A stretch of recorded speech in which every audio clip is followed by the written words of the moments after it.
Welcome students again to Phoenix edu. કાલે ન્યૂટનના ગતિના નિયમનો આપણો પ્રથમ લેક્ચર ગયો. તેની અંદર આપણે ન્યૂટનનો પહેલો નિયમ, બીજો નિયમ એના ઉપર માહિતી મેળવી તથા એના પર આધારિત MCQ જોયા. આજે હવે એની આગળ ન્યૂટનનો ત્રીજો નિયમ, બળનો આઘાત, એના પર આધારિત MCQ અને કનેક્ટેડ બાકીના આ બધા ટોપિકો સાથે કનેક્ટ MCQ આપણે જોઈશું. વિદ્યાર્થી મિત્રો, આ ચેપ્ટરની અંદર જ્યારે તમે કોઈ પણ ટૉપિક લર્ન કરો છો અને એની આગળના જ્યારે ટૉપિકો આવે છે નવા, તો સ્વાભાવિક છે કે જે જૂના ટૉપિકો છે એની સાથે કનેક્ટેડ એ સિરીઝમાં આગળ જતા હોય છે. એટલે આ આખી સિરીઝ જ્યારે તમે જોઈ રહ્યા છો તો તેને તમારી જે નોટ લઈને બેસો છો તેમાં નોટિંગ કરતા જાઓ કે કયા ટૉપિક કવર થયા. એવું હશે કે જે નવો ટૉપિક આવતો હશે એ માત્ર એ જ ટૉપિકના નવા સમીકરણ ઉપર આધારિત MCQ લઈને નહીં આવશે, એ કનેક્ટેડ હશે એના જૂના ટૉપિકો સાથે પણ. એટલે તમારે આ થ્રુ આઉટ ધ ચેનલ સાથે રહેવું પડશે, બરાબર? તો ચાલો કાલે જે જોયા હતા તેમાં હજી એક વધારે દિવાલ અને સંઘાત દળાની એના ઉપર આધારિત MCQ આવે છે. તો 0.2 કિલોગ્રામનો એક દડો છે જે 45 અંશના ખૂણા પર 25 મીટર પ્રતિ સેકન્ડના વેગ સાથે દિવાલ સાથે અથડાય છે. તો હવે વિદ્યાર્થી મિત્રો, આ જરાક શાંતિથી સમજો કે આવા એક્ઝામ્પલમાં શું અલગ હોય છે. દડો આવવો એ કોઈક વેગ લઈને આવશે અથડાવવા માટે, અને એ જ્યારે દિવાલ સાથે સંઘાત અનુભવ કરે તો એ કયા ખૂણા પર સંઘાત કરશે આ મુખ્ય છે. એટલે તમે જ્યારે પણ આ ટાઈપના ક્વેશ્ચન વાંચો છો તેમાં તમારો પ્રથમ ટાર્ગેટ હોવો જોઈએ કે અથડામણ જે થઈ રહી છે એમાં જે ખૂણો આપેલ છે એ કોની સાથે છે, બરાબર? તો કે કેટલી વસ્તુ સાથે હોઈ શકે છે? નંબર 1, દિવાલ સાથે. હવે દિવાલ સાથે જો હોય અને જે દિશામાંથી આવે છે તે દિશામાંથી આવતા લઘુકોણને એની દિવાલ સાથેનો કોણ કહીશું. તો તમે જોઈ શકો છો કે દિવાલ જે છે આ રીતે શિરોલંબ આપણે બતાવેલ છે. તો દડાનું આવવું અને એને હિટ કરવું, અથડાવવું, ત્યારે શબ્દ પ્રયોગ જે થયો છે કે 45 અંશનો ખૂણો અને દિવાલ સાથે. દિવાલ સાથેનો મતલબ કે આપેલ એંગલ જે એકચ્યુઅલમાં છે એ 45 આ છે. સમજો વાતને. બીજી કઈ રીતે હોઈ શકે ખૂણો આપેલ? તો કે એ દડો જ્યારે દિવાલ સાથે અથડાય છે ત્યારે પોતાની ગતિની દિશા સાથે સમથિંગ કોઈ ખૂણા પર અથડાય છે, પાછો વળે છે પોતાની ગતિની દિશા સાથે. હવે માનીને ચાલો કે એમને આપણને પોતાની ગતિની દિશા 60 અંશ કીધી તેની સાથે, તો તમારે એવું સમજવાનું રહેશે કે દડો આવે છે અને દિવાલ પર અથડાઈને જ્યારે રિબાઉન્સ થાય છે એ બે વચ્ચે 60 ડિગ્રી છે. એટલે કે 60, તો પછી સ્વાભાવિક છે 30-30ના વિભાજન થશે. આ એક પેટર્ન છે. ત્રીજી પેટર્ન એવી હોઈ શકે કે જે દડો આવે છે અને સંઘાત અનુભવ કરે છે એ દિવાલના લંબ સાથે અથવા તો જેને કહેવાય નોર્મલ એની સાથે તે સમથિંગ કોઈ ખૂણો બનાવે છે, 45-30 જે આપ્યો હશે તે. તો તે વખતે તમારો એ ખૂણો અહીં બનતો હશે, એટલે કે દિવાલના લંબ સાથે. તો તે વખતે જરૂરી છે કે બંને ખૂણાઓ સેમ જ બને? એ સંઘાત પર આધારિત છે. એટલે સિચ્યુએશન તમને કેવી આપી છે તેના ઉપર આધારિત રહેશે. તો જો એની આગળ એવા MCQ આવશે પણ ખરા કે જેમાં ખૂણાઓ અલગ હશે, ત્યારે આપણે કઈ રીતે ટ્રીટમેન્ટ આપીશું એક્ઝામ્પલને તે જોવાનું રહેશે. હાલ આપણી પાસે એવી સિચ્યુએશન છે કે દિવાલ સાથે 45 અંશનો કોણ બનાવીને તે રિબાઉન્સ થાય છે. તો સ્વાભાવિક છે કે તેના લંબ સાથે પણ એ 45 ડિગ્રીનો જ કોણ બનાવવાનો, કારણ કે 90 ડિગ્રી પર લંબ હોય તો આ પણ તમારા માટે 45 છે અને તે જ નીચે પણ 45 ખરું. ચાલો, વેગ આપેલ છે તે V1 એઝ અ કન્સિડર કરીએ અને સિસ્ટમ એવી કીધી કે જો દડો ઘટનાની દિશામાં 90 પર અથડાઈને પાછો આવે, એટલે કહી દીધું છે કે અમે જે 45 ઉપર તરફનું કીધું ત્યાંથી પોતાની દિશા સાથે પાછો 90 બનાવશે. સ્વાભાવિક થઈ ગયું, 45-45 90 છે જ. ઓકે, તો દડાના વેગમાનમાં ફેરફારની તીવ્રતાને ગણતરી કરો. એટલે અલ્ટિમેટલી તમારી પાસે ફાઇનલી ડેલ્ટા પી માંગેલ છે. ડેલ્ટા પી કાલે જોયું તે પ્રમાણે પી ઇનિશિયલ અને પી ફાઇનલનો તફાવત, એટલે કે અંતિમ માઇનસ પ્રારંભિક, પી ફાઇનલ માઇનસ પી ઇનિશિયલ. ચાલો, તો પહેલાં તો તમારે ઘટકો બનાવવા પડશે. તો હાલ અહીં જે ઘટકો છે તે અનુસાર આ પ્રમાણે 2 ઘટકો સમક્ષિતિજ રીતે બને છે અને 2 ઘટકો નીચે તરફના શિરોલંબ દિશામાં બને છે. તો કાલે એક MCQ જોયો હતો, તેમાં આપણે સાઇન ઘટકોને આપણે કેન્સલ કરતા બતાવ્યા હતા, કારણ કે અંતિમ પ્રારંભિકમાં જો દિશા સમાન હશે તો તેવા બંને એકબીજાને કેન્સલ કરી દેશે અને આપણી પાસે એ પદમાં શિરોલંબ ઘટકો કેન્સલ થયા હશે. આઈધર સાઇન હશે કે આઈધર કોસ હશે, અત્યારે યાદ નથી, કારણ કે ખૂણો ક્યાં લીધો હતો તેના હિસાબે સાઇન કે કોસના ઘટકો આપણે બનાવતા હોઈએ. પણ એટલું કન્ફર્મ છે કે શિરોલંબ ઘટકો આપણે કેન્સલ કર્યા હશે અને સમક્ષિતિજ ઘટકો આપણી પાસે બચી ગયા હશે. તો અહીં પણ એ જ બનશે, સમક્ષિતિજ ઘટકો બચી જવાના છે.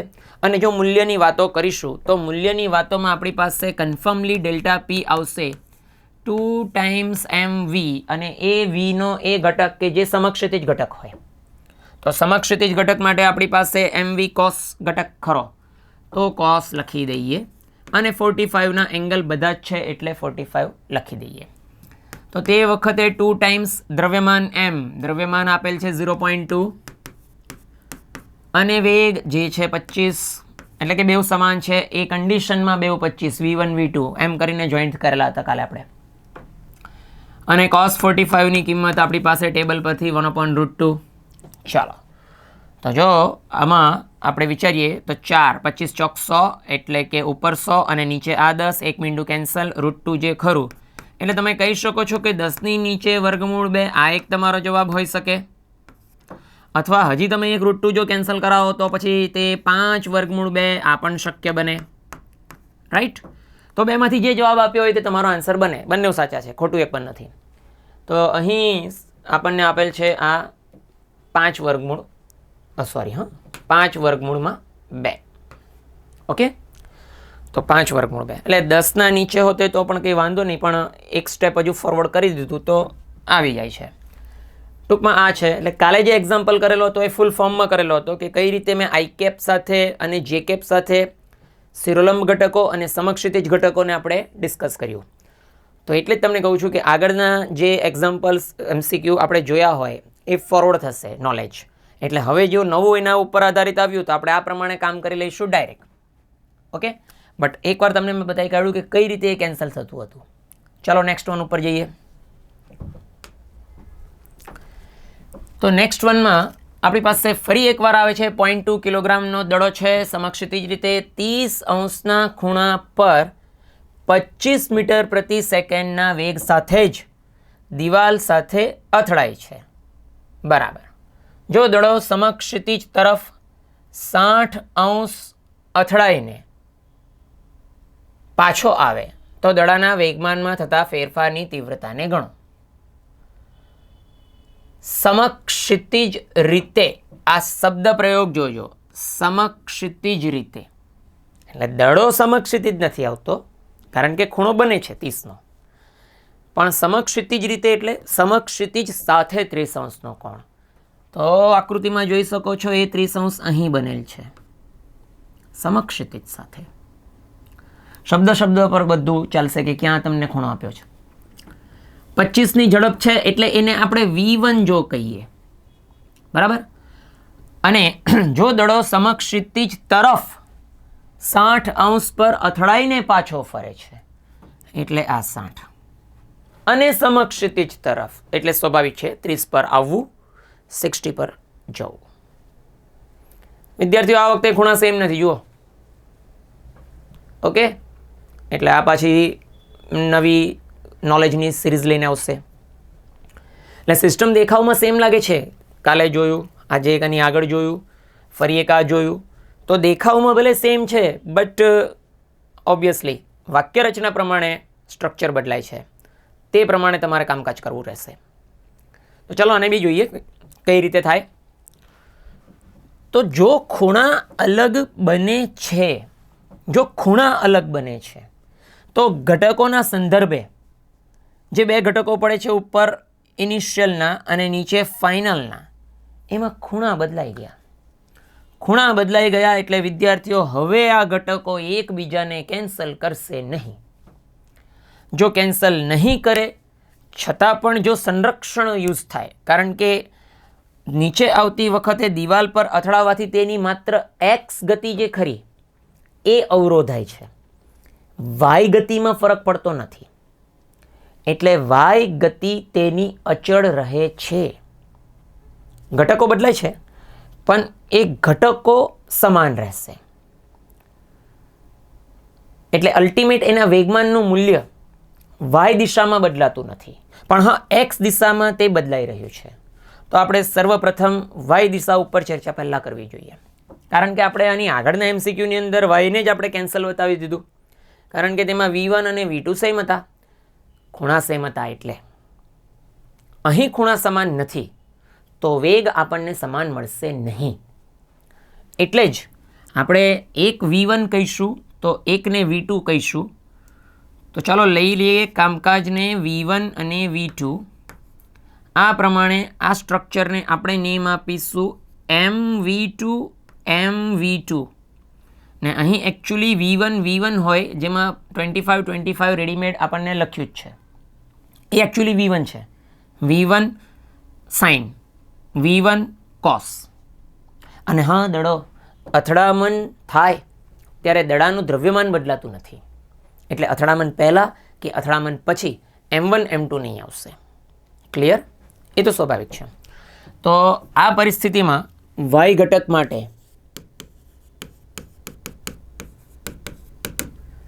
અનચેન્જડ એટલે એવું કહી શકાય કે જે પહેલાં આવે MV1 અને એ ઘટક છે sin 30, એ બેલેન્સ થવું જોઈએ નીચે અથડામણ પછી MV2 જેના માટે sin 60 છે. ઓકે, ચાલો તો એમ તો કેન્સલ છે જ. એટલે V1 ને જો 25 કન્સિડર કરીએ આપેલ કિંમત, તો sin 30 જેને આપણે 1/2 જાણીએ છીએ, તો V2 અનનોન, અને આના માટે બનશે વર્ગમૂળ 3 નીચે 2. જેથી કરીને જો V2 કરતાં બનશે તો તે કહેવાશે 2 અને 2 કેન્સલ થઈ જાય તો 25 નીચે વર્ગમૂળ 3 મીટર પ્રતિ સેકન્ડ. આ તમારો V2 મળી ગયો વાય ઘટક પરથી, જેને તમારે હવે ઉપયોગમાં લાવવાનો એક્સ ઘટક માટે, કારણ કે વેગમાનમાં જે ચેન્જીસ છે તે એક્સ દિશામાં છે. એટલે તમારે ડેલ્ટા પી લેવાનો થશે એક્સ માટે. ડેલ્ટા પી બરાબર PX, તો કે ફાઇનલ માઇનસ PX ઇનિશિયલ. ત્યારે આપણે ફાઇનલ ઘટકને કન્સિડર કરીએ આ cos 60ના હિસાબથી, તો કે નેગેટિવમાં છે MV2 cos 60 અને એ નેગેટિવ કારણ કે I કેપ. તો આ ચિહ્ન એ સમીકરણનું ચિહ્ન અને એની સાથે M. અચ્છા, આ cos V2 જ્યારે હતું, પણ આ બનશે V1 કારણ કે વેગ જ અલગ છે.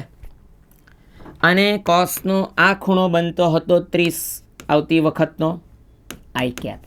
બરાબર, ધ્યાન રાખજો વિદ્યાર્થીઓ, V2 અને V1 બે અલગ છે, એના માટે આપણે વાય ઘટક લાવ્યા હતા. ત્યારે M કોમન નીકળશે, એટલે માઇનસના ચિહ્ન સાથે જો આ I કેપ જે છે એ માઇનસ છે ને આ પણ માઇનસ છે, તો માઇનસ આપણે કોમન જો કાઢીએ M, તો કૌંસની અંદર V2 જે આપણે 25 નીચે વર્ગમૂળ 3 તૈયાર કર્યું હતું, અને cos 60ની કિંમત આપણા માટે 1/2. ત્યારે હવે વત્તા લઈશું કારણ કે માઇનસ આપણે કોમન લગાવ્યું, અને V1ની કિંમત ઓનલી 25. ત્યારે એની સાથે cos 30ની કિંમત વર્ગમૂળ 3 નીચે 2. બરાબર, ચાલો તો એમની કિંમત 0.2 ને નીચે આ 2 કોમન નીકળશે. જ્યારે આની સાથે આપણે 25 તો કોમન નીકળશે, પણ લસા લઈશું તો 1 + 3 બનાવીએ, અને આ 2 આપણે કોમન લઈ લીધું કહેવાય. ત્યારે આમાં ખાલી બચશે 25 અને નીચે આવશે લસા તરીકેનું વર્ગમૂળ 3. ક્લિયર? ચાલો, તો આ 2 કેન્સલ થઈ ગયું. અને આ 25 ચોક 100. તો જો 2 કેન્સલ થઈ ગયું અને 25 ચોક 100, 1 મીંડું કેન્સલ એટલે 10 વર્ગમૂળ 3 નીચે. બરાબર છે.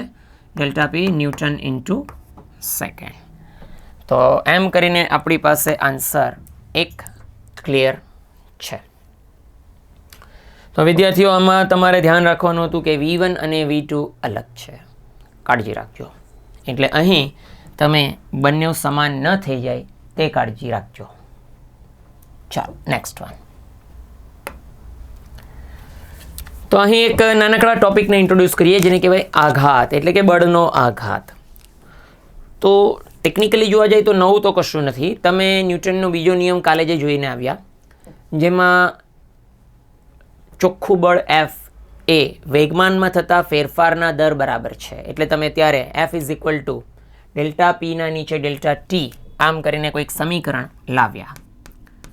એટલે કે તમારા માટે હતું ડેલ્ટા પી નીચે ડેલ્ટા ટી. તો જો આમાં તમે આ વેગમાનને કરતા બનાવશો, જેને કહીશું F સાથે ગુણાશે ડેલ્ટા ટી, આને જ આપણે કહીશું આઘાત, એટલે કે બળનો આઘાત. તો જો પદાર્થ પર લાગતા બળ F અને તે લાગતું કોઈ હોય તે દરમિયાન સમયગાળાના ગુણાકારને તે બળનો આઘાત કહે છે. બળ વિરુદ્ધ સમયનો આલેખ આપણને દર્શાવેલ છે અને જેનું ક્ષેત્રફળ જે કાલે આપણે વાત કરી તે અનુસાર બળનો આઘાત આપે છે. ટૂંકમાં એ આઘાત એટલે બીજું તો કંઈ નહીં, એ વેગમાન જ છે ને. બરાબર, કારણ કે છે તો ડેલ્ટા પી જ. એટલે એનો એકમ પણ એ જ રહેશે જે આપણે જોઈ ગયા હતા વેગમાન માટે, કિલોગ્રામ ઇન્ટુ મીટર પ્રતિ સેકન્ડ. બરાબર, માત્ર એને નામ નવું અત્યારે બળનો આઘાત એવું કહી દીધું કે કેટલા ઇમ્પેક્ટ સાથે, એમ કે ને કે આ કેટલો ઇમ્પેક્ટ આવે છે એનો મતલબ અસર કેટલી છે. તો આ એ સંદર્ભમાં છે. તો ડેલ્ટા પી જ્યારે આપણે એમ અને વી, ડેલ્ટા એમ વી, એમ ડેલ્ટા વી એની સાથે વાત કરીએ ત્યારે વેગ અને દળ સાથે કામ કરતા હોઈએ. પણ આ કામ બળનો આઘાત એ સૂક્ષ્મ સમય ડેલ્ટા ટી સાથે કામ થાય છે. કે સૂક્ષ્મ સમય માટે જ્યારે કોઈ F આપવામાં આવે ત્યારે એ સપાટી ઉપર આઘાત કેટલું લાગે, આ એ છે આઘાત. અને એનો આલેખ જે છે તે પ્રમાણે કાલે આપણે ચર્ચા કરી તેમ કે ઘેરાતું ક્ષેત્રફળ એ તમને વેગમાન આપશે. કારણ કે લંબાઈ ગુણ્યા પહોળાઈના હિસાબે અહીં ત્રિકોણ બનેલ છે, તો ત્રિકોણમાં 1/2 પાયો ગુણ્યા વેધ આ પ્રમાણે સ્ટ્રક્ચર હશે એનું, અને તમને મળશે F. તો આ છે થિયરી નાનકડી. તો તેની અંદર તમે એકમની વાત કરી લીધી અને પારિમાણિક સૂત્ર જે આપણે કાલે થોડી ચર્ચા કરી લીધી. ચાલો આના પર આધારિત MCQ હોય તો જોઈએ. હા, ક્ષેત્રફળ જ આવે છે ડાયરેક્ટ. તો આ ક્ષેત્રફળ અનુસાર એક ત્રિકોણની રચના જે છે તેમાં આપણને માહિતી માંગી છે કે નીચે લે દડા પર આઘાત કેટલો હશે. ઓકે, એટલે કે ડેલ્ટા પી અને સરેરાશ બળ એટલે કે F. તો ચાલો પહેલાં આપણે આઘાત વિશે માહિતી મેળવીએ કે F વિરુદ્ધ T નો આલેખ નું ક્ષેત્રફળ ડેલ્ટા પી આપે છે. તો તમે જો ડેલ્ટા પી નો ઉપયોગ ક્ષેત્રફળ તરીકે કરશો તો એ બનશે ત્રિકોણનું 1/2 બેઝ ઇન્ટુ હાઇટ પાયો ગુણ્યા વેધ. તો 1/2 છે પાયા તરીકે. આજે આપણી પાસે આ ત્રિકોણનો પાયોની લિમિટ અપર લિમિટ 2.5 અને 1 છે. તો 2.5 માઇનસ 1 અને હાઇટ તરીકે ટોપ લેવલની હાઇટ પ્રાપ્ત કરે છે 18,000.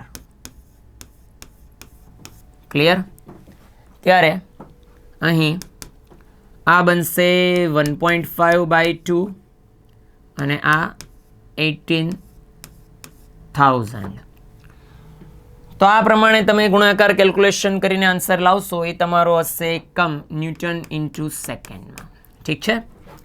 અને સેકન્ડ ક્વેશ્ચનની અંદર આપણને ફોર્સ એટલે કે જો સરેરાશ બળ માંગેલ હોય તો એ જ કે F બરાબર તમે લખશો ડેલ્ટા પીના નીચે અગેઇન ડેલ્ટા ટી. તો કંઈ નહીં, ડેલ્ટા પી જે ઉપર તમારી પાસે આવેલ છે તે જ કિંમત અનુસાર 18,000 અને ડેલ્ટા ટી તો સમયનો તફાવત અગેઇન ડેલ્ટા 2.5 -1. તો આ બંને એકબીજાને કેન્સલ કરીને 18 ની નીચે 2 એટલે કે 9000 ક્રિએટ થશે ન્યૂટન. ઓકે, તો આ રીતે તમે ક્ષેત્રફળ ઉપર કામકાજ કરો છો. એટલે જો તમને ત્રિકોણ આપે તો ત્રિકોણનું સમીકરણ, તમને ચતુષ્કોણ આપે તો તે પ્રમાણે ચોરસ કે લંબચોરસનું, અને જો કોમ્બિનેશન આપે તો તમારે સરવાળા કરાવવા પડશે.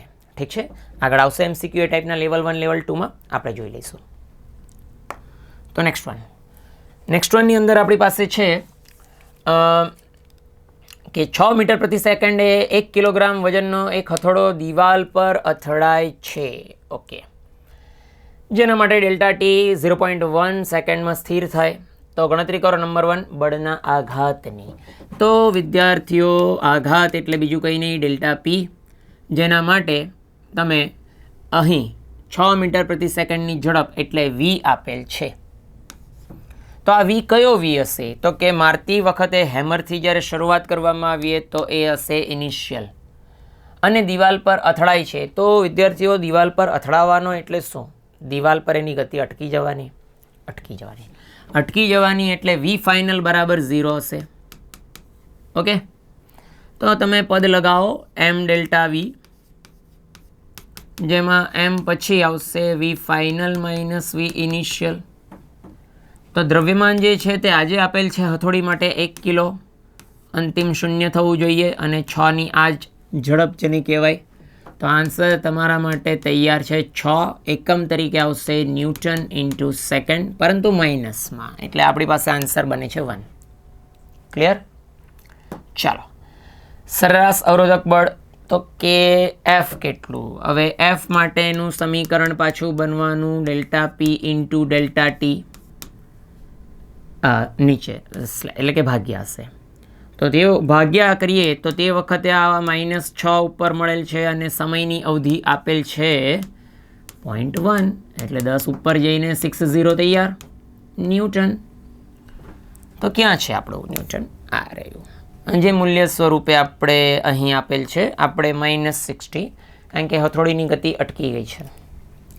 ઓકે, ચાલો, અને હથોડી માટે સરેરાશ મંદતા એટલે એ જ તમને બ્રેકિંગ ફોર્સનું રિટાર્ડેશન એટલે કે પ્રતિપ્રવેગ માંગેલ છે. બરાબર, પ્રતિપ્રવેગ માટે F = ma નો તમે ઉપયોગ અવશ્ય કરી શકશો. એટલે F = ma જો ઉપયોગ કરીએ તો a બરાબર હશે Fના નીચે m. Fની વેલ્યુ -60 છે. m તરીકે અત્યારે હથોડી 1 kgની છે તો -60 જ આન્સર આવવાનો, મીટર પ્રતિ સેકન્ડ સ્ક્વેર MKS અથવા SI યુનિટ. તો આન્સર આપણી પાસે આનો બનશે 60. તો મૂલ્ય જ આપેલ છે કારણ કે શબ્દ પ્રયોગ થઈ ગયો છે કે મંદતા એટલે કે પ્રતિપ્રવેગ. તો મૂલ્ય તરીકે 60, ચિહ્ન સાથે -60. ક્લિયર? ચાલો નેક્સ્ટ વનમાં ફરી એકવાર આપણી પાસે છે કે ક્રિકેટનો દડો અને ઝડપ આપી છે, પરંતુ વિદ્યાર્થીઓ આ વખતે આપણને ખૂણા નથી આપ્યા. તો ચાલો ક્વેશ્ચનને ફરીથી રીડ કરીએ કે 150 ગ્રામ દળ ધરાવતો ક્રિકેટનો દડો 12 મીટર પ્રતિ સેકન્ડના વેગ સાથે આગળ વધી રહ્યો છે. એટલે V1 રાખીએ, એમ રાખીએ, અને પછી બેટથી અથાડવામાં આવે છે અને જેથી દડો 20 એટલે V2 આ રાખીએ કે ફાઇનલ પાછો આવે છે. જો દડો અને બેટ વચ્ચેના સંપર્કની અવધિ ડેલ્ટા ટી આપણને આપેલ છે તો બેટ દ્વારા દડા પર લગાડવામાં આવેલ આઘાત અને બળ બંને મેળવો. તો સરળ છે વિદ્યાર્થીઓ. ફરી એકવાર ડેલ્ટા પી આપણને શોધવા કહે છે તો એમ ડેલ્ટા વી લખી શકીએ છીએ. એમ ડેલ્ટા વી માટે આપણે વી ફાઇનલ માઇનસ વી ઇનિશિયલ એવું કરી શકીએ. તો એમની કિંમત છે 150, પરંતુ ગ્રેમમાં છે એટલે તમારે કન્વર્ઝન કરવું પડશે કિલોમાં -3. વી ફાઇનલ માટે 20 છે, ઇનિશિયલ માટે 12 છે. આમ કરતાં 8 આન્સર આવશે તો ખરો, તો 15, 8 આ બંનેના હિસાબથી તમારો આન્સર તૈયાર થશે 48 અને એમાં તમે આ એક ડેસિમલને કટઆઉટ કરાવશો એટલે 4.8 આવશે. બરાબર. ઓકે, ડેલ્ટા પી. ત્યારબાદ તમને બળ એટલે કે F ઇઝ ઇક્વલ ટુ, હવે ડેલ્ટા પી બાય ડેલ્ટા ટીનો ઉપયોગ, કારણ કે અહીં પ્રવેગની માહિતી નથી અને આ સંપર્ક સમય છે દડાનો અને બેટનો, એટલે એમાં એ પ્રવેગ જેને કહેવાય તમે ચેપ્ટર નંબર ગતિશાસ્ત્રનું જે ખરું અચળ પ્રવેગી ગતિના સમીકરણોવાળા, એ અહીંયા ઉપયોગમાં નહીં આવે, કારણ કે V1 અને V2 ભલે બંને આપેલા છે, સમય ભલે આપેલું છે, એટલે કોઈકના મનમાં એવું થઈ જાય કે સર આ સમીકરણ વાપરી જોઈએ કે V બરાબર V0 વત્તા AT વાળું. હા, તો એમાં એવું થાય દીકરા કે આ ક્યારે વપરાય કે જ્યારે તમે કોઈ પથ કવર કરતા હોય, કારણ કે તેના માટે બી પાછું તેને કનેક્ટેડ સમીકરણ આ પણ ખરું હતું તમારી પાસે, ટ્વાઇસ AD, રાઈટ. તો આમાં તમે કોઈ પથ કવર કરતા હોય તો, પરંતુ આ એક સંપર્ક સમયની વાત છે કે દડો આવે છે અને ઇન્સ્ટન્ટેનિયસલી માત્ર એ બેટ સાથે સંપર્ક કરે છે. ક્લિયર? તો ત્યારે તે વસ્તુ અહીંયા નથી, આ અહીંયા નથી, યાદ રાખજો. અને આ સમીકરણ અનુસાર તમારી પાસે આન્સર જે આવવો જોઈએ તેમાં 480 તૈયાર થઈ જશે અને તે ન્યૂટનમાં એમ કરીને તમે ક્લિક કરશો. ઓકે, ચાલો. તો હવે આના પછીની સિરીઝ એ જ આધારિત છે કે 1 કિલોગ્રામ દ્રવ્યમાન ધરાવતો દડો 9.8 મીટરની ઊંચાઈએથી નીચે પડે છે, જમીન પર અથડાય છે અને 4.9 મીટરની ઊંચાઈ પર ફરી વળે છે. જો દડા અને ગ્રાઉન્ડ વચ્ચેનો સંપર્ક સમય આપ્યો હોય તો દડા પર કામ કરતું આઘાત અને બળ મેળવો. તો સિસ્ટમ અલગ અલગ થાય છે. આ વખતે ગુરુત્વ પ્રવેગને એન્ટર કરાવી લીધું. તો દાખલાના ક્વેશ્ચનને જો માન આપીએ તો એક દડો જે ઉપરથી પડે છે નીચે, જેના માટેની આ 9.8ની પહેલી હાઇટ છે, અને નીચે પડવું તે મુક્ત પતન કહેવાશે, એટલે એને પ્રેમથી V0 બરાબર 0 તો કહીએ. તો નીચે જ્યારે અથડાય છે અને આ અથડાય ત્યારે કોઈક વેગ સાથે અથડાય, જેને આપણે વેગ ઇનિશિયલ નામ આપીશું. તમે કહેશો કે સર આ તો ઉપરથી નીચે પડે છે તો પછી નીચે ફાઇનલ નહીં. એકચ્યુઅલી એવું છે કે આ ગતિ માટે ભલે તમે એને અંત કહેશો, પણ જે એક્ઝામ્પલ પૂછેલ છે તેમાં એવું છે કે એ નીચે પડીને બાઉન્સ થાય છે, એટલે એ જે નીચે પડીને બાઉન્સ થાય એ જે ટેમ્પરરી સંપર્ક ખરો, એક્ઝામ્પલ એના ઉપર છે. એટલે તમારા માટે એ આવવું અને જવું, એટલે incoming velocity and outgoing velocity, તે જ ઇનિશિયલ અને ફાઇનલ અંતિમ પ્રારંભિક થવાની.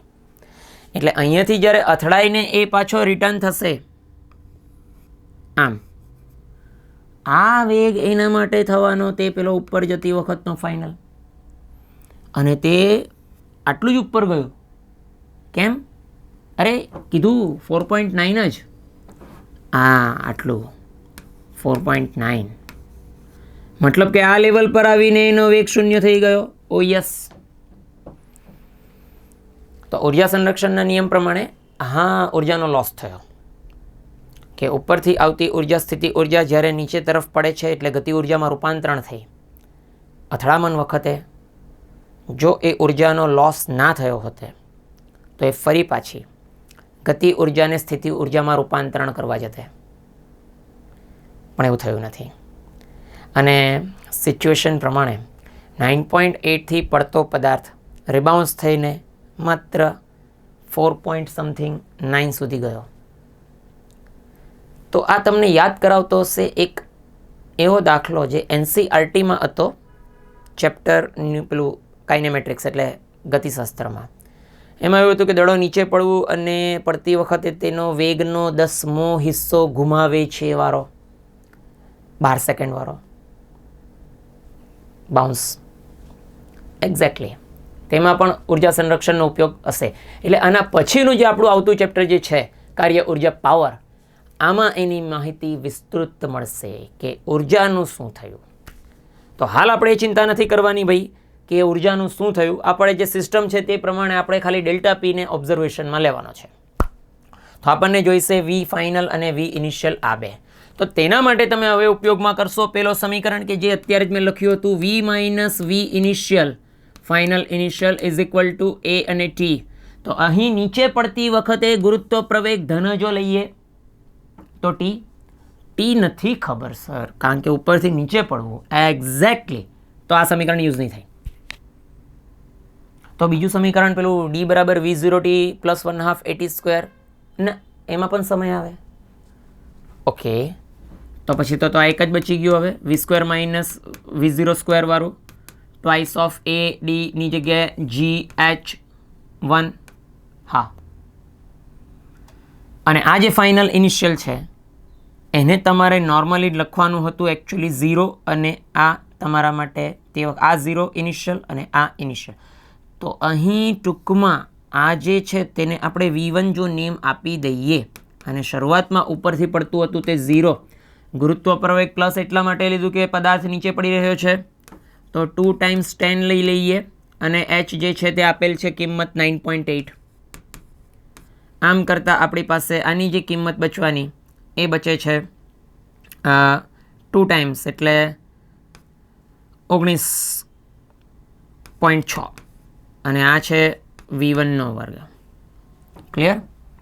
એવી રીતે જ્યારે હવે આ ઉપર જતો જે પદાર્થ ખરો, તો ઉપર જતા પદાર્થ માટે તમે નક્કી કરશો ત્યારે આવું જ સમીકરણ તમે ફરી એકવાર બનાવશો કે વી સ્ક્વેર માઇનસ પ્રારંભિક એનું પથનું પ્રારંભિક, હા, અને તેમાં માઇનસમાં 2GH2. હવે આ વખતે માઇનસ લીધું છે કારણ કે દડો ઉપર તરફ જઈ રહ્યો છે એટલે ગુરુત્વ પ્રવેગ માઇનસમાં રાખીશું, અને અંતમાં થવો જોઈએ તે 0, અને પ્રારંભમાં તે શોધવાનું બાકી. એને 2 નેમ આપીએ. આ V1, આ V2. માઇનસમાં 2 વાર 10 અને H2 જે છે તે 4.9, એટલે માઇનસ બંને બાદથી કેન્સલ થશે. તો V2નો વર્ગ બરાબર આ જગ્યા ઉપર ડબલ રેન્જ એટલે આનાથી હાફ રેન્જ જો કરી દઈએ તો 9.8 પાછું,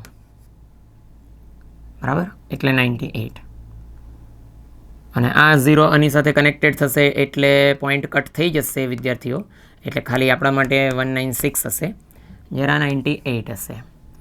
અને આનું જ્યારે આપણે રૂટ લઈએ છીએ તો આ બનશે V1 બરાબર એપ્રોક્સિમેટલી 14, અને આ બાજુ આ બનશે એપ્રોક્સિમેટલી 100 છે એટલે એનું 10 જ થાય તો 9.8 જ રાખીએ, બરાબર. તો તમે V1 V2 જો તૈયાર હોય તો ડેલ્ટા P બરાબર M દ્રવ્યમાન V2 માઇનસ V1. દ્રવ્યમાન જે છે તે 1 kg એટલે વાંધો નહીં ગુણાકારમાં, તો અને 9.8 અને 14. તો જો દિશાની હવે ચર્ચા કરો તો નીચે ઉતરતી દિશા, ઉપર ચડતી દિશા. તમે કોઈ એકને જો પ્લસ લેવાના તો બીજી માઇનસ આવશે. ક્લિયર છે? તો એ સ્થિતિમાં જો તમે આ V2 માઇનસ કન્સિડર કરશો ઉપર તરફ, તો તે વખતે તમારો માઇનસમાં આન્સર બનવાનો ઉપર તરફનો 9.8 માઇનસમાં આ 14. આમ કરતાં કનેક્ટ થશે અને તમારો આન્સર આની આસપાસ રહેવાનો આ.